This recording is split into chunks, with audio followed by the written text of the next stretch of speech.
Welcome everyone and welcome to All In, All United. Remember the comment he made? I thought they got some varsity. Run Ryan. And everything. You have players out there. I think the fellas will take it more serious. No way. What grade? That one.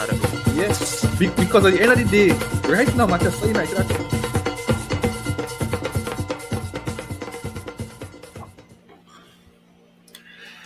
Welcome fellas, welcome everyone and welcome to All In, All United.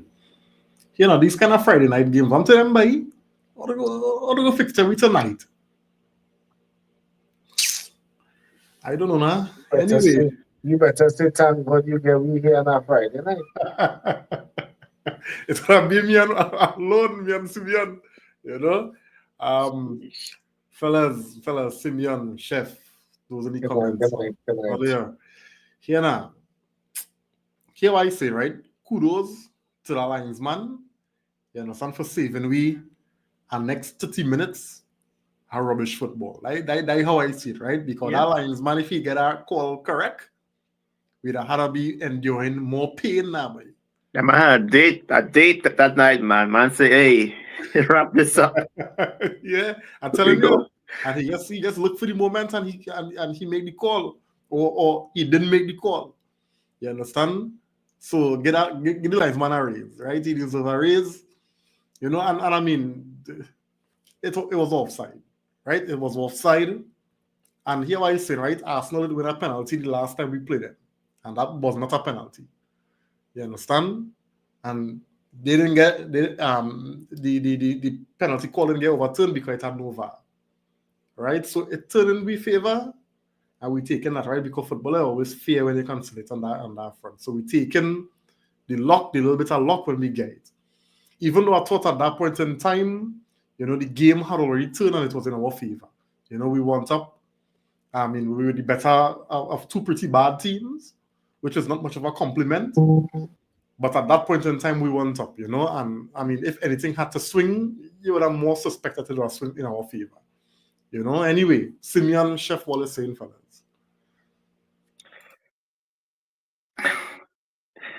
I mean, let me talk since let me get this thing going fast. I mean, the team bad. I mean, ain't no way to put it. You know, I see this Leicester team play some weeks ago. I said, boys, I really, shit side. I mean, and for us could hardly, move the ball properly. Then for us could hardly, do anything with the ball. And then for us come and look real decent against us. So, I mean, every game you look at this team and it's like how bad, it ain't getting better. It might be getting worse. So we ain't who we was. We far away from, glory days, but I mean, we're not even, we're not even decent anymore. And that's kind of thing that's kind of worrying right now.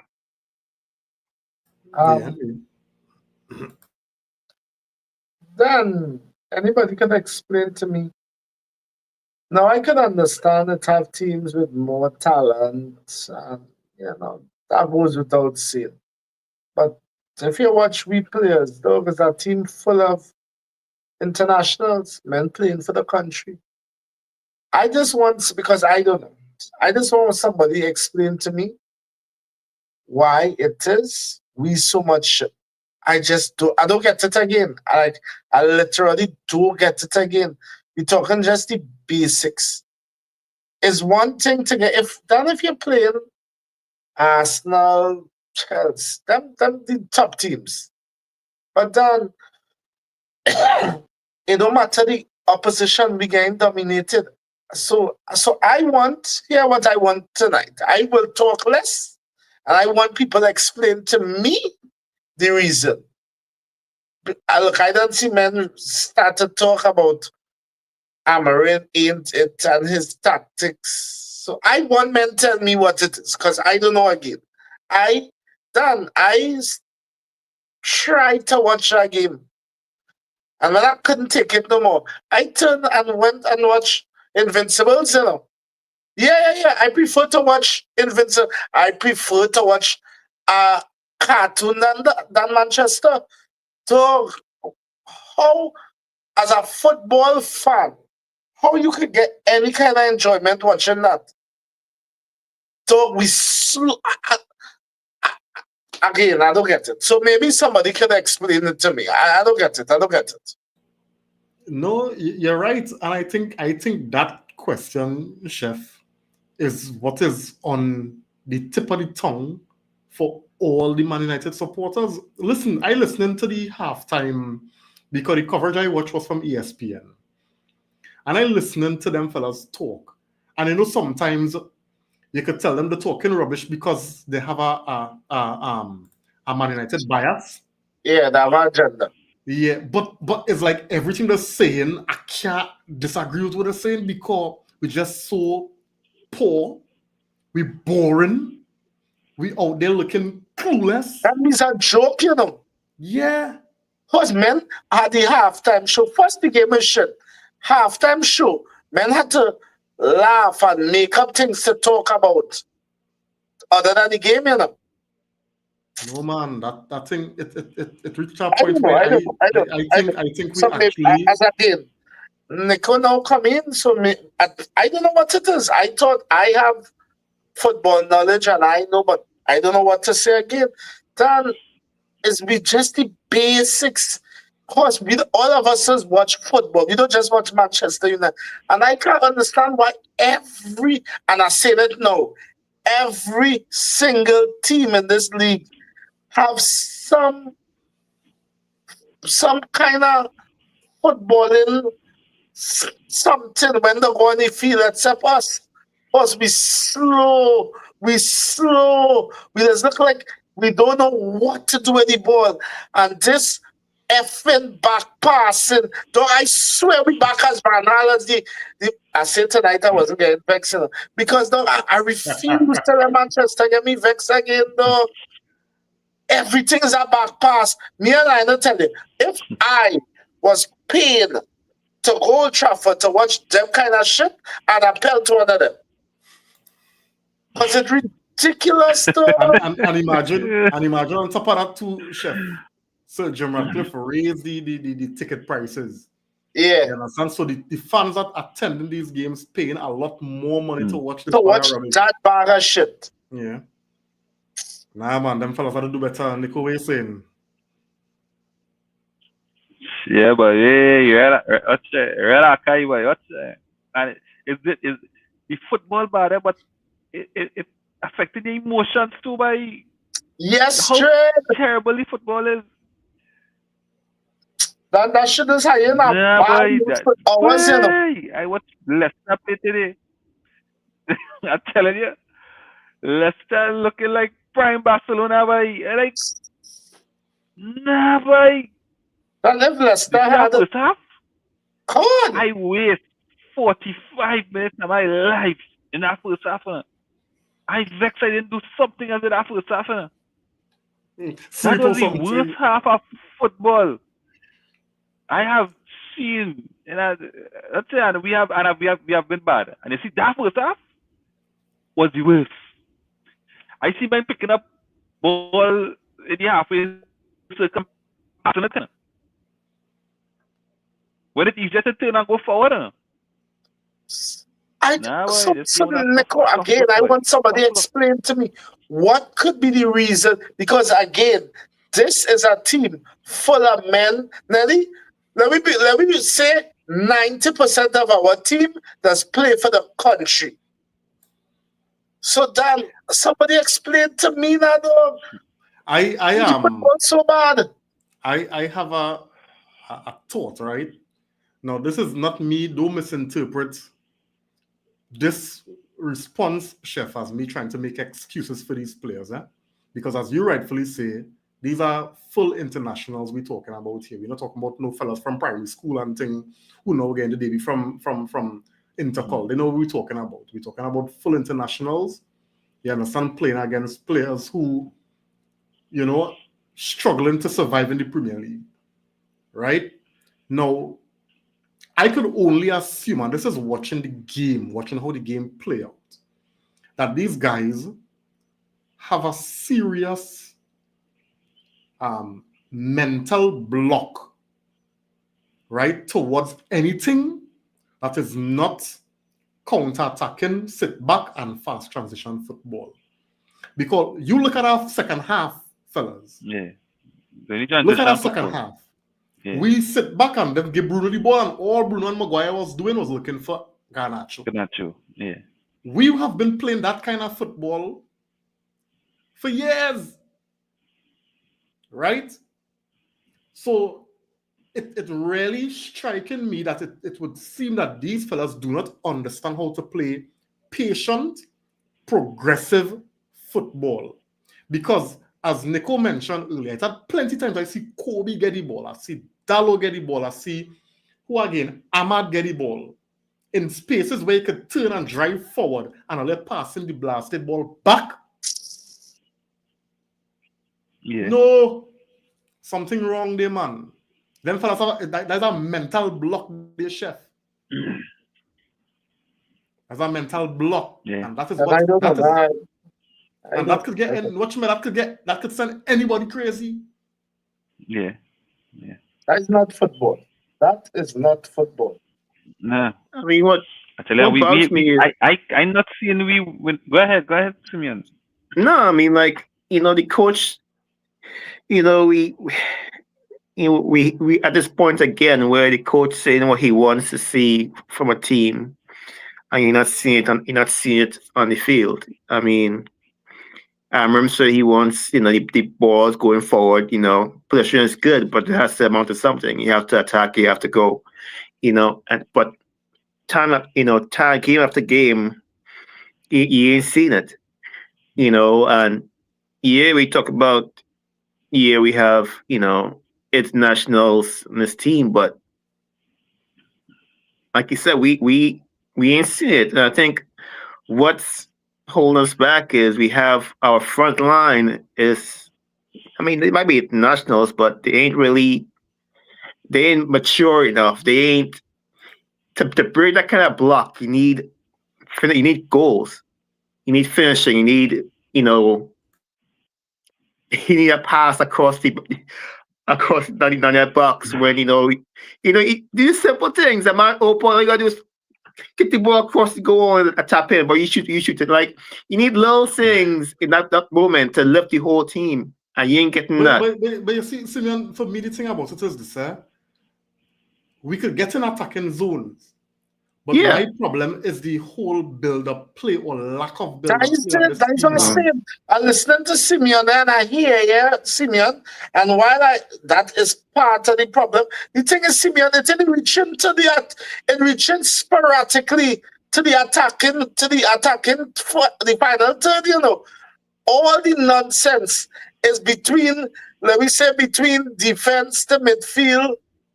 And it just nothing done. Men getting the ball, and it's like we're afraid to turn. We afraid to be inventive.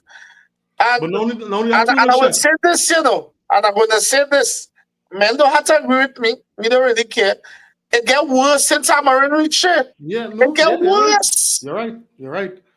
But what I also want to trick in there too is I watching. It's something simple and basic we learn in football growing up. One, and it's like we players just stand up in one space. You pass, stand up. And I watching how much times Leicester bypass we with simple tools by easy way. The defense I want to know how we just do that. So we don't have to do that. Ball. I am taking now as a defender. I play defense most of my life. You as a defender. Watching upfield, and you had that ball. Now we seen Maguire, our defenders, taking too long to get the ball up. But dog, we players don't move. We players stagnant.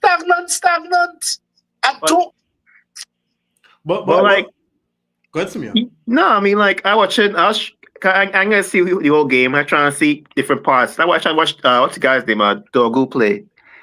And the man will make a pass. And the man will run down to the side looking for the return pass. Yes. And the man be turn around surprised. Like, it didn't come. Like, hit the ball there. A simple combination. That's football 1-on-1. 1-2, bam, I run on side ball. But no, you gonna stop and turn around. Like like why are we afraid to hit that clear pass that like that's is a baseline. It's standard for all other teams. But why we can't hit that same combination? What is it about our players where we gotta stop and wait to see? Okay, well, who else? Who else? So like, no, that's the play going forward. That's the way it's supposed to be going. It's just, yeah. I mean, we all here just confused as to why we can't play football. But Nico, I want to pose this question to you, right? It almost seems as though the guys, as I think I'd mentioned before, they're struggling to fully grasp. They're just in my understanding and interpretation. They're still struggling to fully grasp, what Amorim demanding from them for this system, right? Because we're not compact enough when we're out of possession, right? Because it's so easy. You're always realizing that their players always in the right position to receive a second ball. We always have to be running to catch up, right? And it's like we don't know how to make the field big and small, right? So, Nico, I want to get into some of Amorim's responsibilities here, Amorim's decisions, these experiments that Amorim, have been trying recently. Do you think by now, Nico, we're supposed to see something a little more set in terms of who playing where, right? Because last week we saw Meno in the 9 versus Palace, and they had 2 strikers on the bench. Today, even before the game, you heard Amorim talking about we need left-footed players, but then Dorgu started on the right. You think Amorim not doing himself any favors with the decisions that he making? What do you think about the decisions that he making and how that in itself affecting the team? Yeah, I mean, 100%. That decision today, I heard that, I don't know how true that he wanted to go on that side so he can help coach him through the game, closer to him. But I think he's shooting himself in his foot with some of the team selections. I think play the man on the left hand side, the man on the left footer. But that's what you're buying for. You see how that was crippling the team today? That crippled the team today. And then you had Dallo on the left. And to me, you see that little that space where that player is uncomfortable to do things naturally. I think it does take away momentum. I think it does take away from the instinct, because now you have to think. Now you have to think about the control on your foot. You have to think about the pass. You have to think about the shot. When in your natural side, it's more free flow, more on instinct. It's more on, it's more natural now. And to me, that is what you're seeing. Not seeing where people doing things naturally. You see when people have to think about everything they're doing. And I think Amorim had to take responsibility in that. I think he tinkering with the team too much. If he's at 10, let him develop as a 10. If Dorgu is a left-sided wing back, as much as he could have played on the right-hand side, but that wasn't for this game. Let him play on the left-hand side. Right? And let him develop on that side. Because and exactly, Leicester is not a big strong team. Let him develop on that side. Let him develop on that side. And to me, that little 1 or 2 seconds extra that player would have, it will make the team flow and the football flow a little more freely. Because in the second half, when people was more in their natural positions, you saw where the football was a little more free. And fluid, yeah. And fluid. But when you have people in positions where they think about what to do. Yeah, scrap heads around moves. Yeah, then you slow the football right down, and that millisecond that a player would take extra, that allowing a whole defense to collapse. And having, by the time these other teams, they're professionals as well. I mean, internationals as well. By the time they get into position, they're very hard to break down. Yep. They're very hard to break down. So that little nanosecond, right, that Amarin tinkering with and trying to figure out, that's affecting the team. That I personally don't find there's no maths, you know. You play a left-footed player on the left side, play a right-footed player on the right side. You went out. We know we woefully short in that left side, left back, left wing back, wherever they are still want to call it. You went out. The only person nearby is a left back, left wing back, and you play him on the right side. I don't get that. But Chef, Ahmad is strong on his left, but he plays well on the right. Right? He plays well on the right. Yeah. But I guess he maybe thought that would have worked for Dogu. And I know Dogu, Dogu let me just put up here, because Amrim was asked about that, right? So let me just pop his comments here, right? So they asked if Dorgu will be playing more on the right hand side, and he said yes. If you see the history of Dorgu, he played a lot of games on the right, and we need to have wingers that can play both sides like Dallo. You still call him Dallo a winger? We using Dallo as the blueprint. No, it's a reason why I pulled this, because I want to ask Simeon, and probably you could jump in, Chef, you could jump in. What is this that Amrim seem to have? I don't want to accuse the man, so I'm using the word seem to have with these Portuguese players, in particular Dallo, that he will adjust the team all how, but you will never see Dallo or Bruno removed from the team. Yes, and these fellas could be stinking out the joint, because I don't know if I remember how much times Dallo turned over the ball in the first half today. How many times Dallo lose possession carelessly today. And I am thinking, okay, at halftime, if any change had to make, Dorgu will go on the left, you'll take off Dallo, you'll probably pull back Meno, and you'll put on Garnacho. That's what I think, I mean, pull back Amad and you'll put on Garnacho. That's what I think that you could do, because I mean, it's something so simple. It's not a complicated, it's not maths, it's not rocket science. And the man take off Dorgu, and Dallo play full 90. So Olia, is it really that a Portuguese bias exists in this team? I mean, look into last review I was saying no, but look into it. Go ahead, Simeon. No, I mean, I did say Dallo would start, but on the right side, to see him on the left is just just double, like, okay, wow, And I think, we look at Malacia left. No, Malacia had a lot of issues, but Malacia could play a simple game.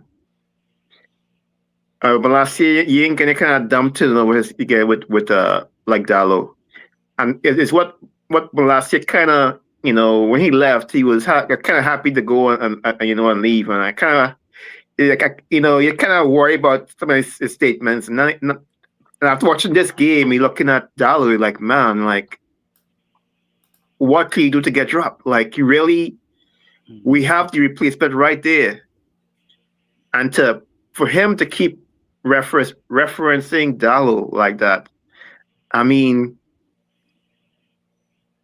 it's kind of thing that we fire coaches over. I mean, we just That's scary, boy. We can't do this again. We can't do this again. No, we can't. We can't go back to that kind of nonsense. Like, Dallo needs to be a backup player. If that, yes, he needs to be far away. He needs to be far away from the first team as possible. And you can't. Even if on the first team, on a centre back, one of them right centre back or something. Yeah. Dallo, I don't know when these coaches will get it in their head that Dallo not good enough, dog. You're gonna from Dallo, you just get, and don't get me wrong, you're not gonna sit down and say the man is outright shit up, But dog, you keep on playing him out of his position, dog. The man is a right back back. Boy, Manchester not gonna frustrate me now. Again. Again. Oh, I mean, boy. but like Dalek, I keep saying like, if the man ain't good, the man good. But that man he be always in the right position to do something and never do anything. Yeah, He might, I mean, once in every 20 games, he might do something good. yeah. But the man always in the right position. And every game, and that man is always the wrong choice or do something stupid or some type of move all the time. And it's like he's not getting better, he's getting worse. Yeah. You Find look for continue. Bruno Fernandes. You look for Yeah. Bruno. I see a pass. He could have passed. It was in the middle. He passed it back for Bruno Fernandes. And But then the thing about it is now, we saying he getting worse, but Dan, game by game, Manchester looking worse and that is worrying. Because here's why I say that is worrying to me, right? Because men feel summer come, we just gonna buy new players. Yeah, and poof, things. Yeah. I don't know how that plan. You have shareholders and he need about 3 years for that team to even start to look anything, and I don't think he had that time. No, he don't have that time. He don't. He don't. And that performance today, that English media are already tired of him. They're already tired of last him. month they tired of him. All that smiles and charm.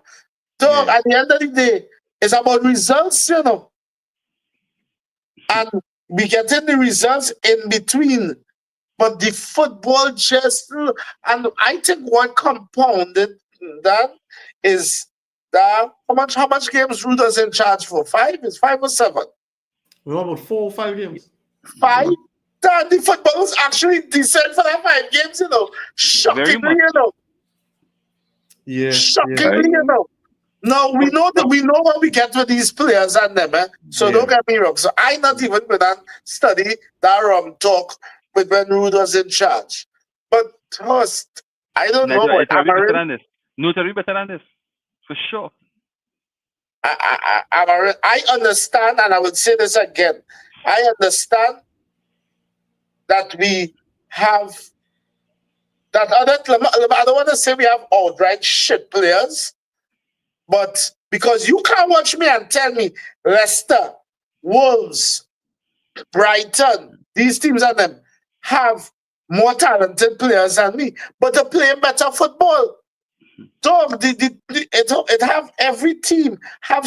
I don't get it. But Chef, this is exactly what I was coming at, right? Because my next question for the panel was whether,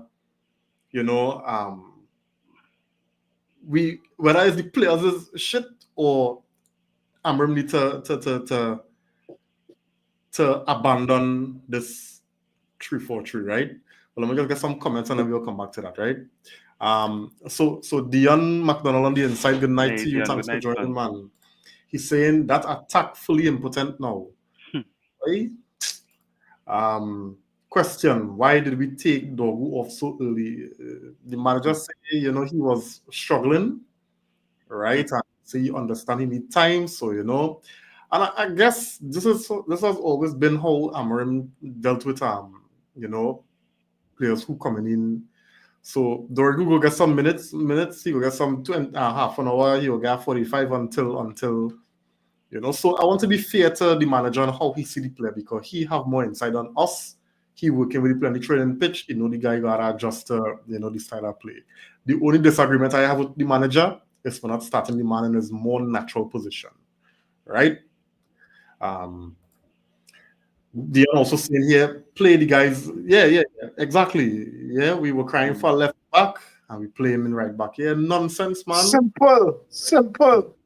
Alan on the inside, good night, man. Thanks for joining. He's saying I nearly choke on my popcorn bowl. Dalo is a winger. A winger. Really a winger. Dwayne on the inside, good night, man. Thanks for joining. He's saying here, I watched that game today and I had no emotion, no excitement. Just looked at it.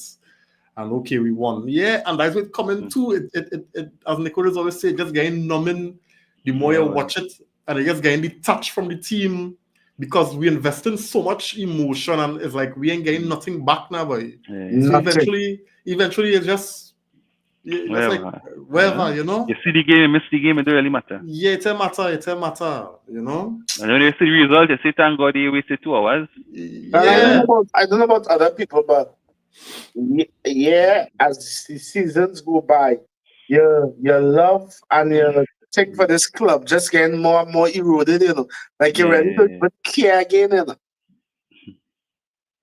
yeah, but to the question, guys, you know, I know it's a kind of chicken or the egg, which one comes first. I know it's that kind of question, right? But just to generate some kind of conversation to try to figure out now, because Chef asked a question like, why are we so crap? And so is it that the players just not good earlier, and when I say not good, is it that they're just not good that they can't adapt a new system? Or Amorim just had to change the system? How let's see this? Well, he changing that system, and I think it has some players on the team that could play. I think it has some players who could play. I don't even want to say we need time again, because with time the team actually getting worse. So you gotta stick with it. And if it don't work, at least at some point you just gotta pull the trigger and say, well, it ain't working. When that will be, Roy? It will be this season for sure. So we gotta stick it out. So we have a next season. So then we have more seasons fighting relegation. Well, again, the only hope we have, the only piece of optimism we have is that in the summer he is back to whatever players he wants, and we see a change. But that's the only thing we could hope for. He gonna get 11 new players. Right? I think it has some players in the team who could fit the system. But I still think and you saw it in the first half again, how disjointed we were, because I think players were just not in their natural positions. I think if we have players in more of their natural positions, I'm not saying we're gonna be a world beater, but I think the team might look a little bit different. And that's the only hope we could have. I'm not saying it's gonna work, yeah. I not say, well, in the summer you're going to get players and you're going to work. I'm not saying that. But what I'm saying is that the only hope we have right now as United fans. I mean, like I said, he's not going to change that system. I mean, that's what we bought him for. That's why it's surprising we didn't, get more players in before the transfer deadline. We lost what? Who went out? Anthony went out. Rashford went out. Malacia went out. Who else? Yeah, that was basically it. And then we lost some guys to injury. Mount, Mount is injured. Shaw and Martinez. So we lost a lot of players, and we intentionally didn't. I mean, we didn't replace anybody really. We just got Doku. We didn't get any more attackers. So I think I've been told that he ain't really gonna get moved, this season, so he could kind of play the season a little bit, I hope that's what he's doing. All this nonsense he's doing. I hope that's it. But the system ain't changing. We just have to hope that we have enough money in the summer to make the moves we want to make, because you look at other teams like City was having some issues. We laugh at them for a few weeks, and then come back and spend how much money in that window? 270 something. Yeah, they ain't playing that. Because that's what a team does. When you have standards and you fall below your standards, go and spend the money and improve your team. But I said, we ain't that team anymore. We ain't that. Let's say Alex Ferguson, I'm gonna go buy Berbatov. I'm gonna go to this team and take that strike. We ain't that. We are a team that penny pinching right now. So the hope is for summer to be able to bring in. We have to get at least 6-7 players, at least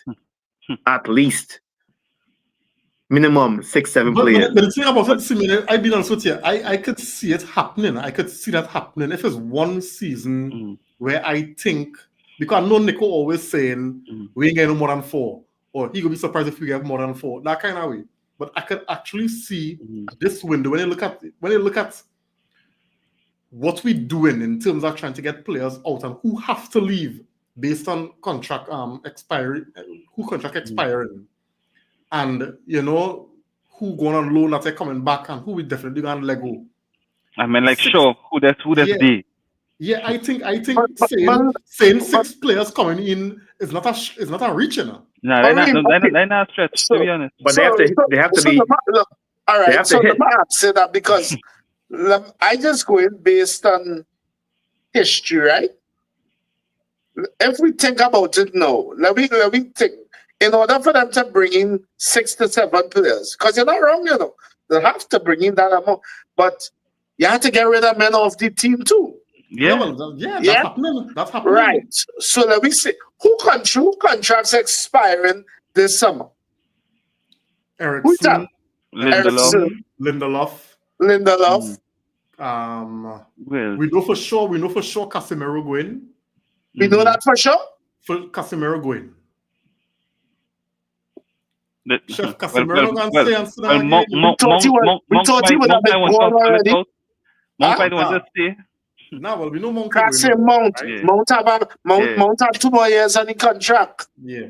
No, but what I'm saying, who the only man could guarantee me leaving is the and that's why I asked that question, is the expiring contracts. Now I hear, you know, when it comes to the Casemiro part, but the thing about it is Casemiro's salary, nobody not willing to take that salary.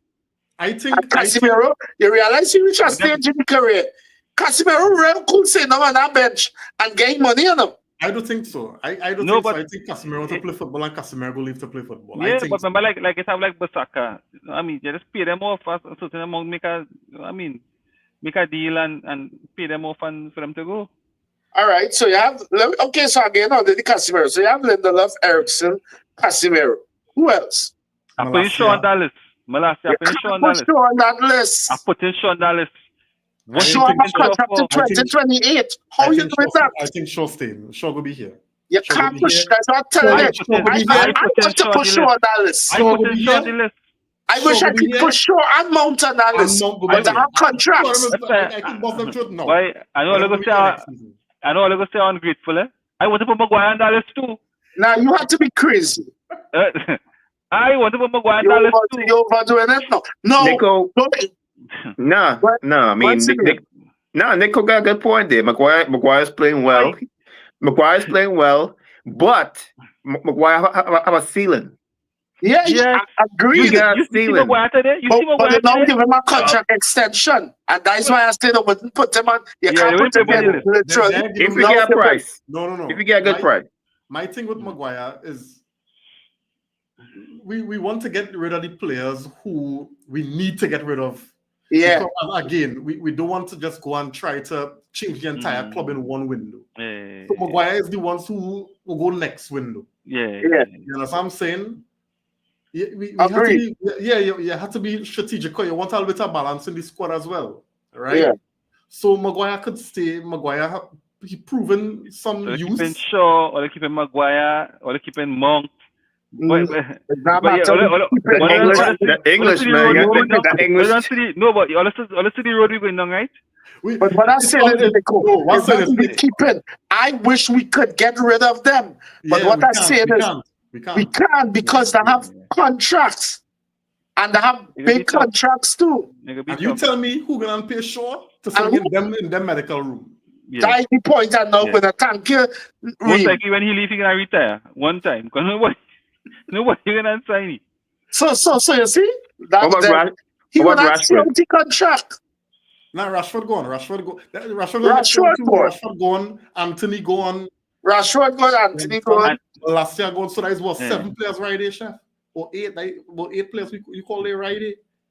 Sancho, look on Sancho in that. Sancho ain't coming back.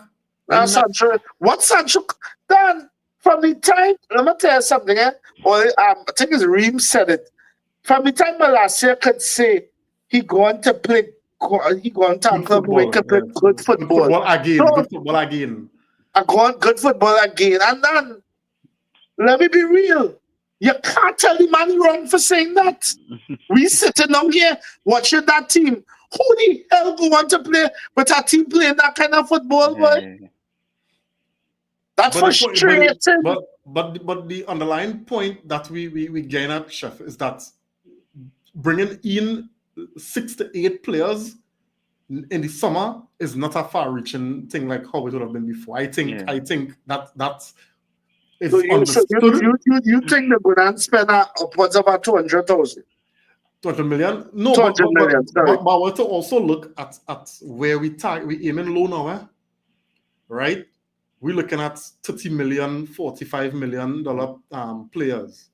Look at Dorgu, 25 million. So we're looking at profiles. This for me, this project is looking at profiles as opposed to names, right? And I was telling Nico, this could be a little bit of a risk. But when you buy a player, okay, let me use Dorgu for example. Dorgu come in for 25 million, right? 40,000 a week wages. If Dorgu come on and he hits, steal. But if Dorgu come on and he miss, it's not gonna be hard to get him off free books. 40,000 a week is peace for plenty clubs. Yeah. You understand? So we will go that direction. This is the direction I see us going, where we'll be paying that kind of fee for profiles. It's gonna have the odd ones we go spend a little with the higher ceiling in terms of potential. We're gonna be spending like a little 50, 55, 60 perhaps. But those will be in the minority. But the team. So you don't see us, and okay, so now finish. You don't see us going out there and look for that real proper player.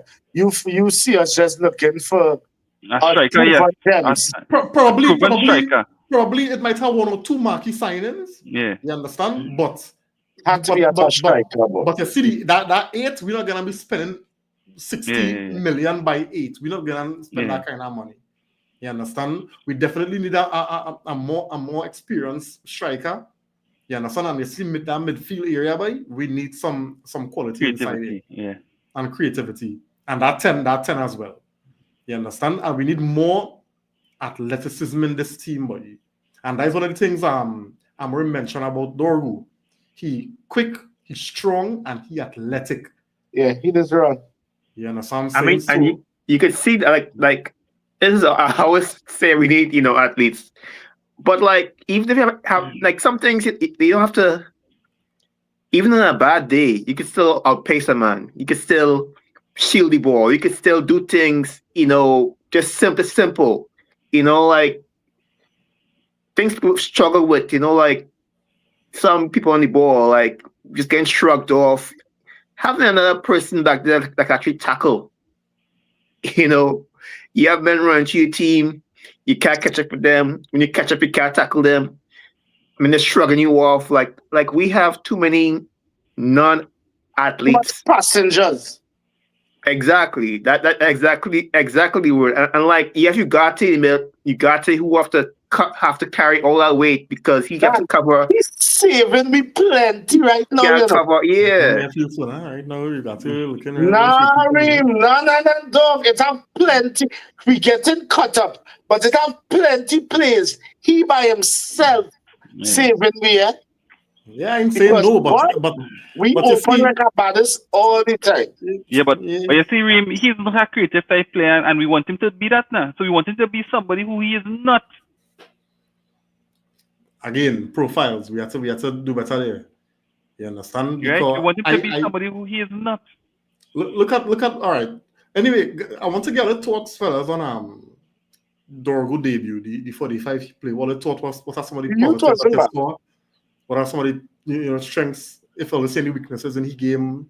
I mean, I know it's not much to really go by, but with football people, you could pick up on certain things. What do you think about Dorgu debut? I thought I saw that he was comfortable on the ball. I saw some positive parts. Because let me say some of them players are like Euro. When Euro make a pass, Euro make a pass with confidence. When he play a pass, he doesn't feel like fear in him. Some of the other players, when they pass the ball, they're passing the ball with fear. With Dogu, I didn't see that. So I see he was very confident on the ball. Um, Again, physicality, athleticism. We saw that. We saw He big. a bit of link up play as well, a bit of creativity as well. Um, and I saw he had a shot in the first half, which again, you know what I mean, He he weak looked foot, that was very the weak foot, confident. And yes, weak foot and looked very confident doing that as well. So I saw a lot of positives. I think that's getting up to speed with the league because maybe in Italy defenders don't come at you so aggressively like they did with him today. So maybe normally in Italy he could screen the ball, he had more time to screen the ball, but today you saw where he was thinking about screening the ball. By the time he was doing that is because a defender already done on it already. So I think to get sharper, when he's screening the ball, sharper and a better fit decision making, I think he could do that. But otherwise, I think was a very good debut. Yeah. Simeon? I mean, I agree. I think, I was comparing him to Malacia, bigger, stronger, faster. I mean, he making better tackling decisions, But my thing with Dogu, which, everything I see, I like. I mean, physicality, the the shielding of the ball carrying. I mean, stuff that we need on his team. You saw it today. But what I want to see is that final ball. I want to see that final ball, that end product, that curling. I mean, I know we ain't 1990s. We ain't got no backup on the wing, but I want to see a cross come across that first track of the finish. I want to see a decent, shot. I want to see, but him having all those other attributes, he's a young player too. You can kind of wait to see that develop in the next few years because he already have the other stuff, but we need to see that development. With Malacia, he was injured, but even when his first year, he never really saw him progress as far as his end product. So with Dogu, I think if he gets that end, just a decent offensive output from him, he'd be a very good player. Yeah. Chef? No, I was impressed with the youth. I like thinking players, and you could see he thinking. I was impressed with his physical. I didn't realize he's so big. They do that. They do have some size, and obviously, as we said, it will take a little time for him to come up to speed. Hopefully, not too long, because I swear it's only Manchester buys that take long to come up to speed with the league. Hopefully, it shouldn't take too long, but I think he should be all right. But I want him to play his natural position, play on the left side. Yeah. Let me just get some comments here real quick, right? Jody on the inside, good night, man. Thanks for joining. Totally. He's saying I told Reem last night we getting 6 players in and 6 out. Yes, you did. All right. Casemiro going Saudi. That's the word on the ground. But he going about tie, All right. And he's saying Anthony Rashford, Casemiro, Ericsson, Sancho, Shaw, Malacia. If you could get in total 200 million for all of my taking it. Nah, you didn't get 100 million for them. I know we don't see we're getting that 200 million from. So they're real ambitious, boy. Same cut with losses and rebuild. All right. Dwayne, have a question, right? Does Man United as a club have an identity? No. Right? Are we reliant on leaving that towards the coach for 3 years? And if it doesn't work, we'll call sack and try another ambitious manager with their identity. I'm asking because it's a repetitive situation. New managers, ready squad of players, bring in players, and a new coach once monotonous. So the only thing I can say with to this question is that Ineos more or less in charge of the operations of the club now, right? Which I guess for them they would have their style or their philosophy, which I guess post Sir Alex we didn't have that. So Alex came with what he wants to play, and he played. Now Ineos in charge of football operations, so their style now is 3. So I think all the money they would be spending now is players with profiles that fit that system. So what I'm thinking, if we had to bring in another coach on that Ineos, it should be a coach that would play with 3. And to me, that might be the identity of Manchester United going forward. If it was or not, I guess time will tell. Yeah, definitely. Such a dangerous thing to piggyback off of Nico thing. It's such a dangerous thing to be a coach come, it didn't work after a season or it's 2, it didn't work out. So all that, and this is what working against us, that we've spent so much ridiculous money on failures that now with water more than flour, we can't spend the money. Like we don't have the money again because FIFA, the FFP on us, so we can't spend. Yeah. So we basically turn into Bournemouth. We bargain hunting, and we don't even bargain hunt good. No, but I mean, you're talking about Bournemouth as though that's a bad thing because look at what them paying for players and look at how them players performing. I mean, you understand? I ain't even seen that as an insult again. Right now, what looking more insulting is spending big money on players and they come in here for a big payday and they're flopping. And hard to get rid of them.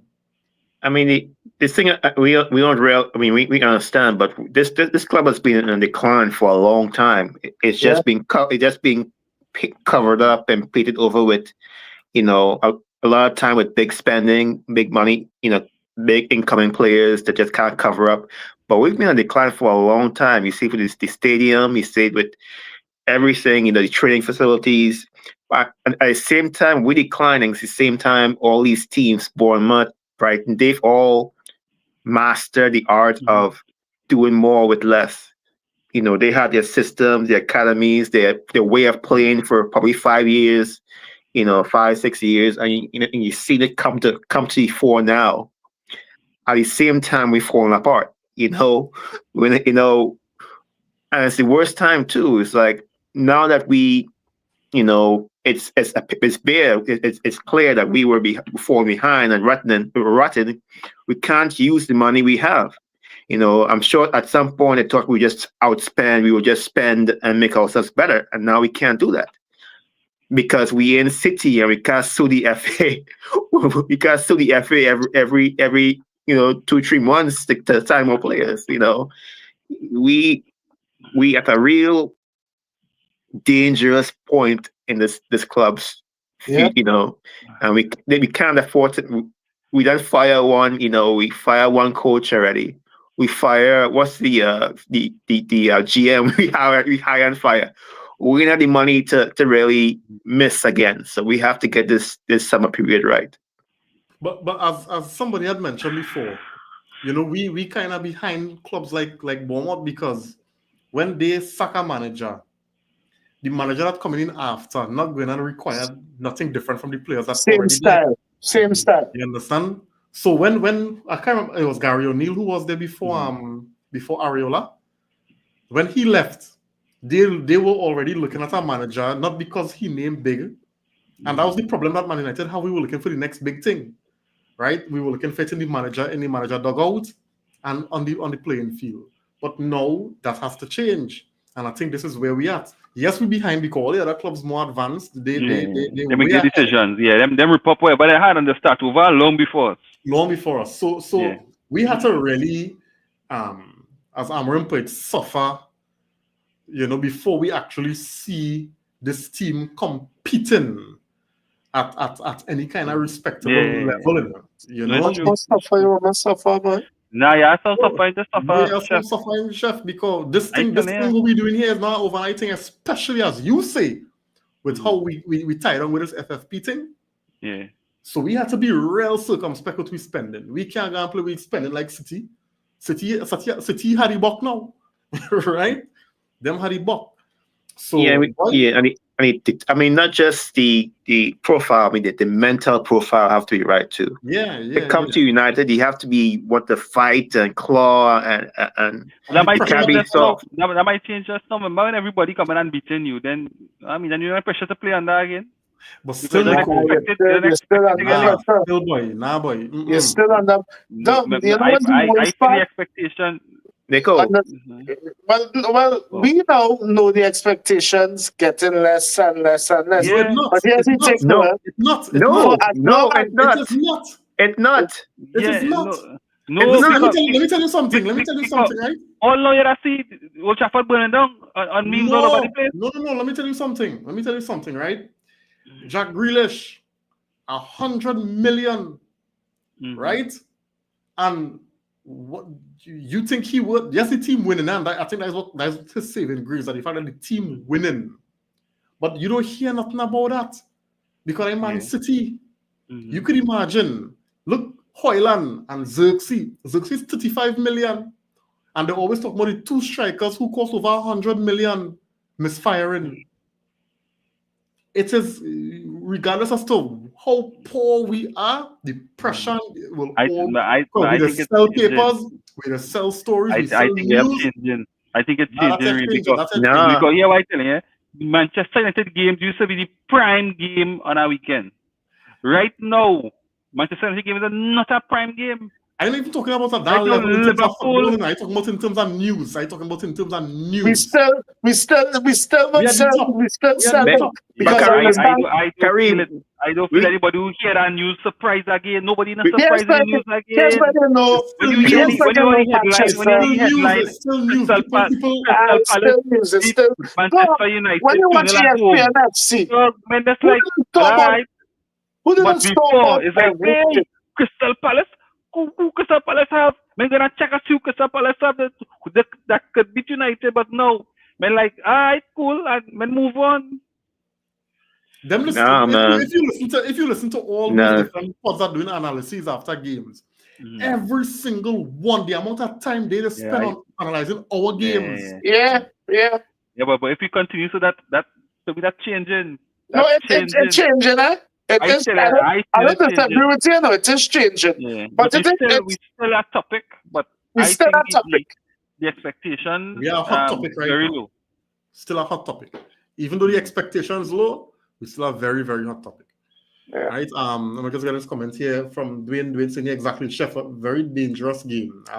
I'm still under the impression that it's still about how much money can be dug out. In your plan, looking more flawed. Reem, that's why I asked the question, do we have an identity as a club?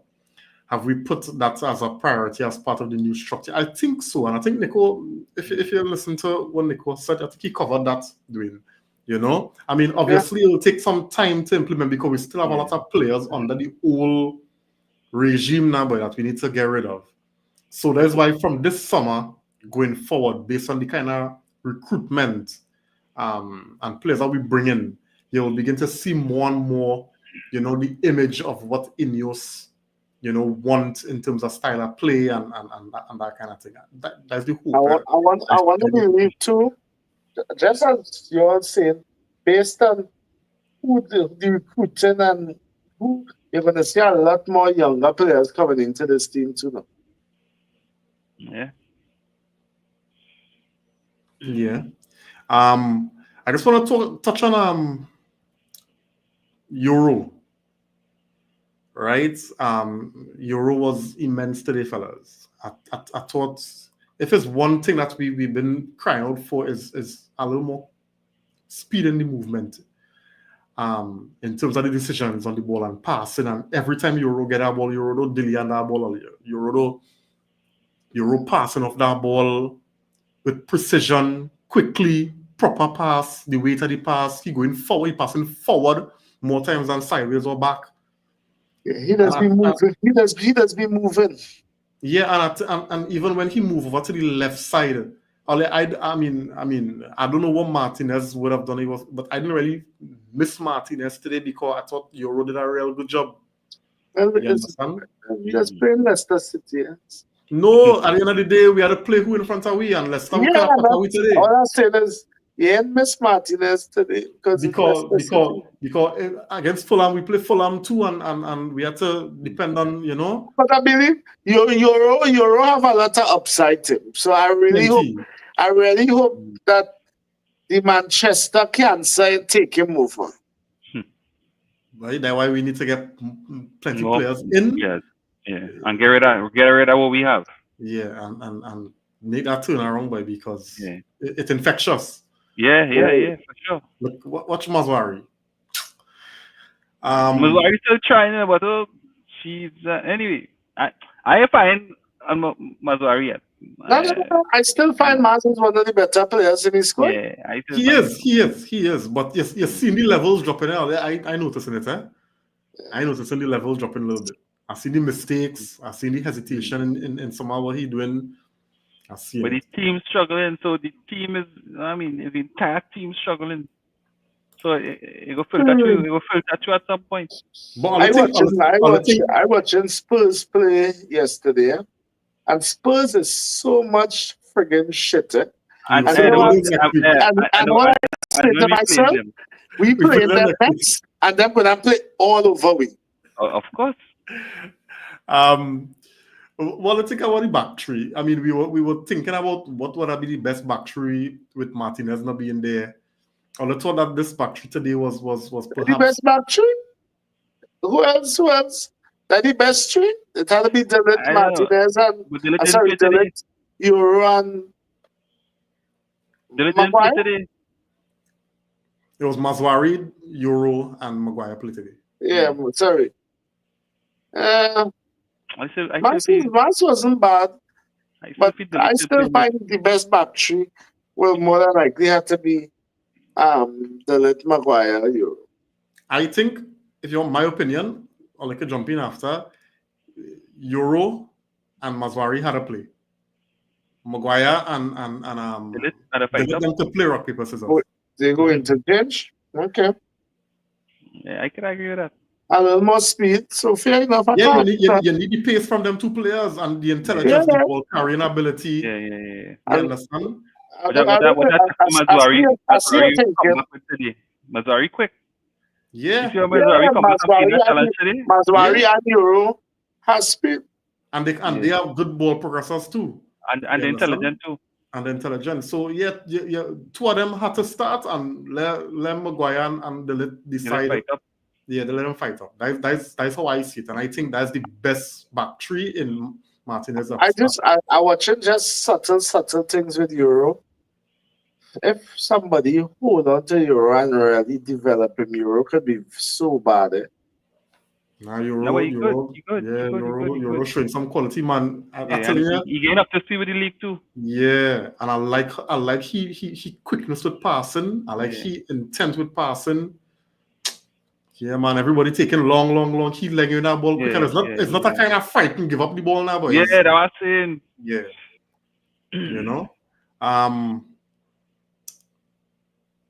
I think, guys, we could just look forward to Spurs. How will I see the team line up for Spurs? And let me wrap it. No. I mean, for me, I confused with this. I confused watching this team. I didn't even waste my time to pick this team. Because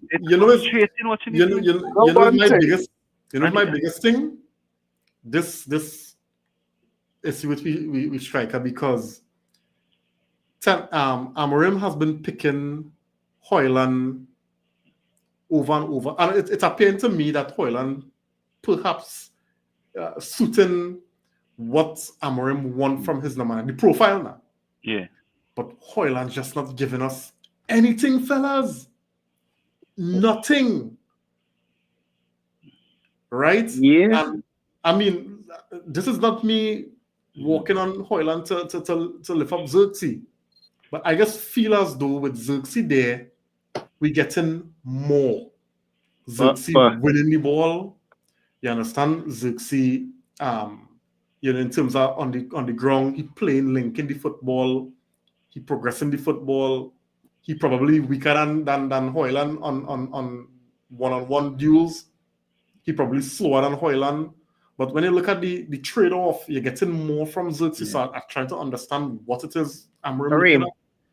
I think was the first game where who played Shirley Rashford that played striker or something like that?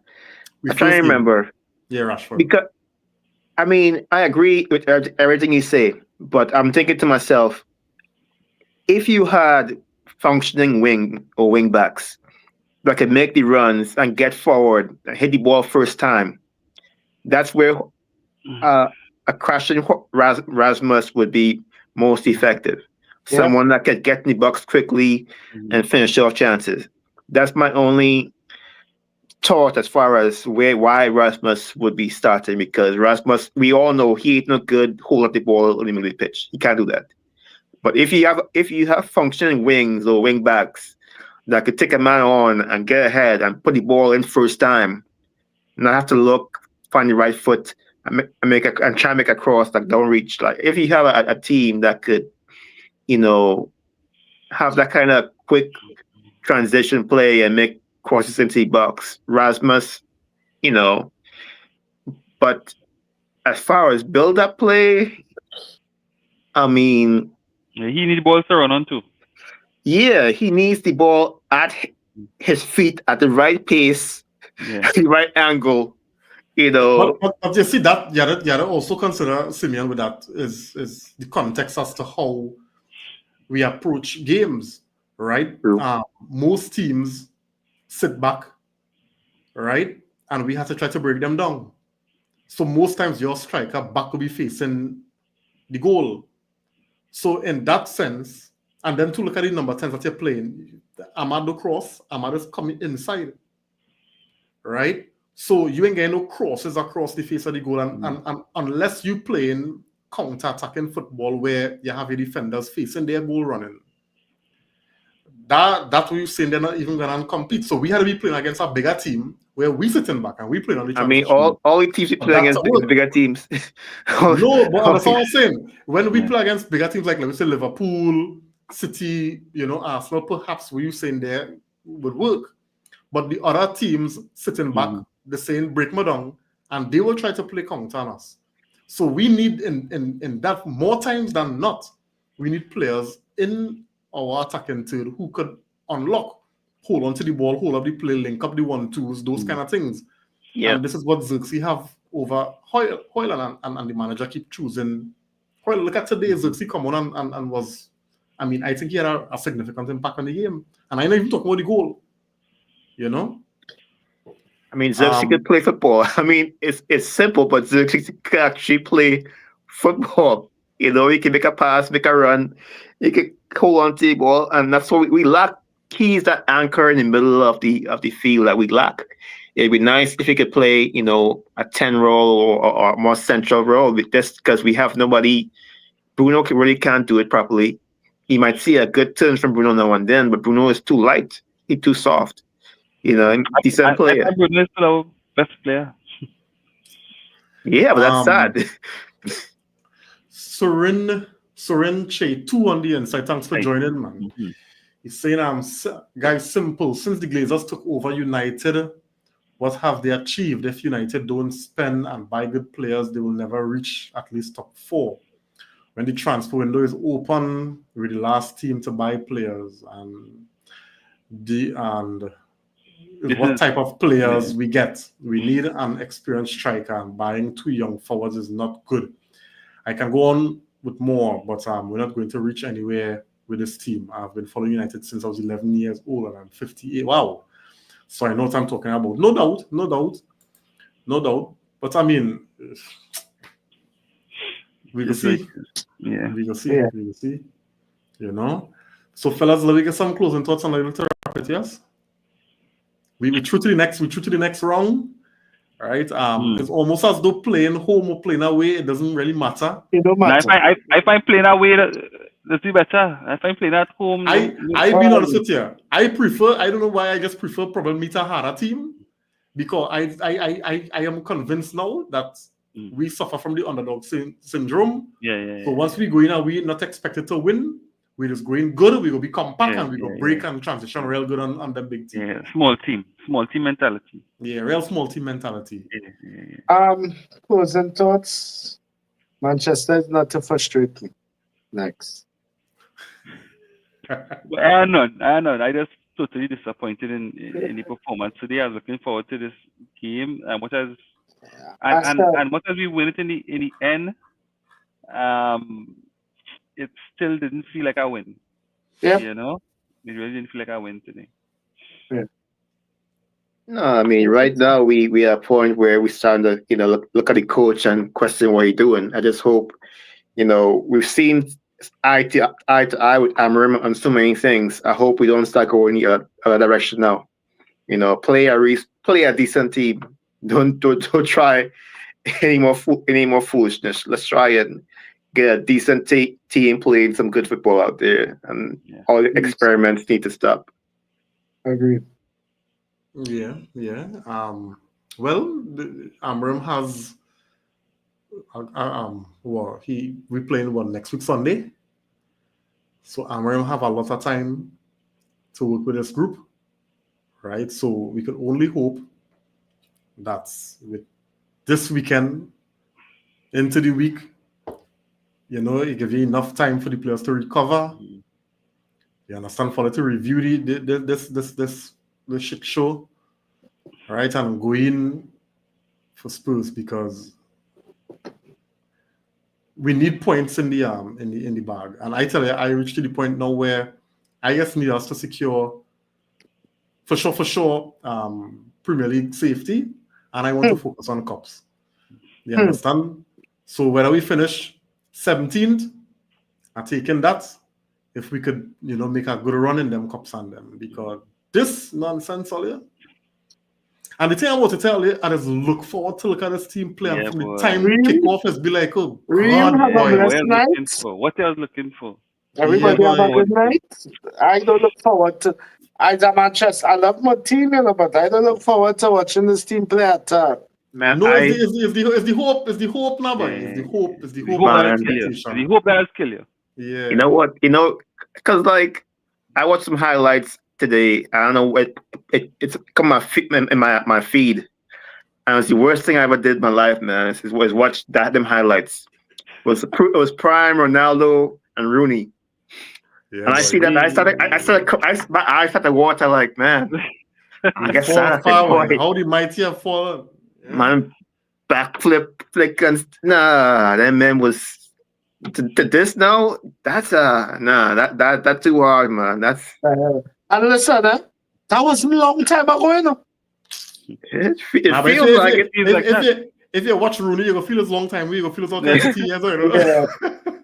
And let me tell you something, I still take it was over some of these men on this team. Man. Today. Yes. Today. Anyway, so guys, it was nice. Nicole, Chef Simeon, on these rough days, this jokey did a fixture. We to come and play this game. We still came out, even those in the comments. We do appreciate the likes and the shares. We on YouTube as well. So if you haven't subscribed there, please go and do so. We appreciate it. So let me get the content out now. So guys, we will be here again on next Sunday. As we travel to Spurs. I think that game is our end. Yeah. Well, yeah, wherever.